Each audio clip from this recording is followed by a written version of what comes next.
Hey friends, Mark Holmes here, my buddy CowboyJobu, and as always, thank you guys for liking, commenting, and subscribing to the Jobu Sports Report.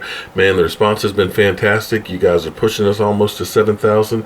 We've got wonderful ladies that are joining into the show. We have fans from across the world. This is just incredible, and hats off to each and every one of you guys. And I want to personally thank each and every one of you guys for subscribing to the Jobu Report. And if you haven't subscribed, click on the picture of Jobu and Sean Lee. That way you can get your Jobu Sports Report fix.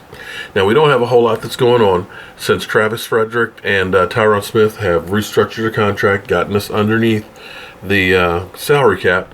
We haven't heard a whole lot going on other than our daily fix of where Tony Romo is going to go. Now, the interesting thing is the lack of quarterbacks in the NFL. Really, there are truly not a whole lot. I mean, you've got basically 15 guys that are really good, and then you've got everybody else. To the point of when a guy like Josh McCown, a guy who when Tony Romo got hurt, they were interested in trading for. Supposedly 4 or 5 teams have actually been talking to him. And I believe that we're actually one of the teams. You know, we were interested in it before. They may be interested in bringing him in as a backup since Tony Romo is on his way out the door. Yes, guys, all of you guys that still believe that Tony Romo is coming back next year, I really hate to rust your bubble. Because I know you guys still believe in the Easter Bunny and Santa Claus. But Tony Romo is gone. But anyway, with the lack of quarterbacks that are out there, I'm surprised that nobody has made an offer for Tony Romo. Because here's my thing. Jimmy Garoppolo looked great in those 2 games this year. The 2 games that he's played in his whole career. But you have to wonder, is he a product of New England and that system, Bill Belichick, who every quarterback who's had their first start ever has always won? Is he a product of that, and that's why he's been winning? Or is it that he's truly a great quarterback? Because when you look at what he was able to do with Matt Castle had one of the good seasons in the rest of his career in Kansas City. Other than that, he was a journeyman quarterback. But that year that he was starting for New England when Tom Brady was hurt, he took New England to the playoffs. So you have to wonder, is it all Tom Brady or is it the system? Don't get me wrong, Tom Brady's a great quarterback. But would he be the same Tom Brady if he went someplace else and wasn't in that system? Because if you ever saw his combine workouts and you looked at him without a shirt on, the last thing you would say is he was an NFL quarterback. NFL anything other than maybe a towel boy. But teams are talking about a number 1 draft pick given up for that guy. So you have to wonder, is he a Scott Mitchell?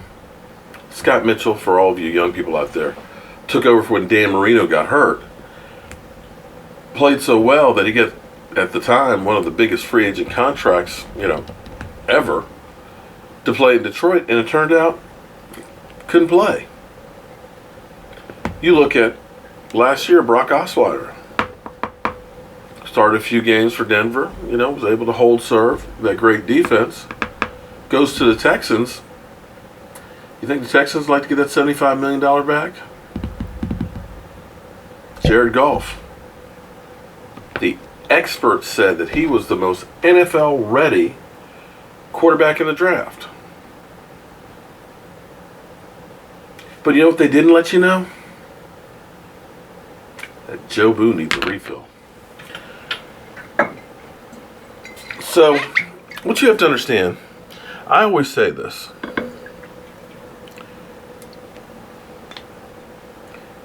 The NFL is a gamble. It's actually craps. I think you almost, in every decision you make, have about a 50-50 chance of hitting gold or crapping out. That's why a lot of people say we should move up and try and get Myles Garrett. And I don't look at things that way because I don't care if you're drafting a number 1 pick, a 2nd round pick, 3rd round, wherever you're picking, you got a 50-50 chance of being right and that guy being a stud. So don't limit yourself to only a few picks. You want to maximize and get more, because you're going to miss on a bunch of them. Always happens. If you think the draft class that we had last year is going to be the norm, no. If Jalen Smith becomes anything, that could possibly go down as the best draft in history. You can't expect to get that every year. We've had drafts like the 2009 draft where not a single player was left on the team after 3 years.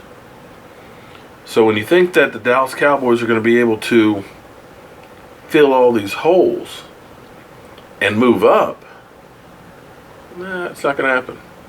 Best scenario is, I've said it before, you get a stud defensive lineman on the roster, and maybe the guy that you really want isn't there at 28, and maybe you make a move back and try and pick up a few more picks where you can get some more bodies and have better odds at hitting on them. But it'll be interesting. Other than that, there's not a whole lot going on. I think the team is getting ready to go to Indianapolis for the Combine, so we can start looking at the glorified workouts. And there'll be a few guys that all of a sudden are going to run, a 4.2 40 and blow out the competition. They're going to look fantastic in the shuttle run. Their vertical leap is going to be off the charts. But the question you have to ask is, can that workout warrior play football? Because a lot of times, it's not the prototypical quarterback, the 6'4" guy with the cannon arm and stuff that came from the right program that becomes the great quarterback. A lot of times, it's the guy that people just didn't give credit to and didn't think much of. So it'll get interesting to see these guys, to see who moves up and who moves down the charts, and get that workout going. So other than that, friends, there's not much else going on. But I want to thank all of you guys for watching, commenting, and subscribing to the Jobu Sports Report. This thing is growing like crazy, and I'm thanking each and every one of you guys. We're actually having a few more ladies that are actually signing in. Appreciate the support. We got people from across the world, from Moscow, Kenya, Vietnam, Honduras, everywhere in the world. So we're getting that message out there. We're spreading the mojo, and hopefully we are the fastest growing Dallas Cowboy blog out there.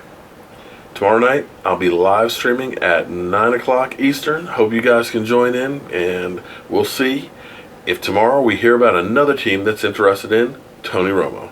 Have a great night, and have a great Friday, and we'll see you here tomorrow night.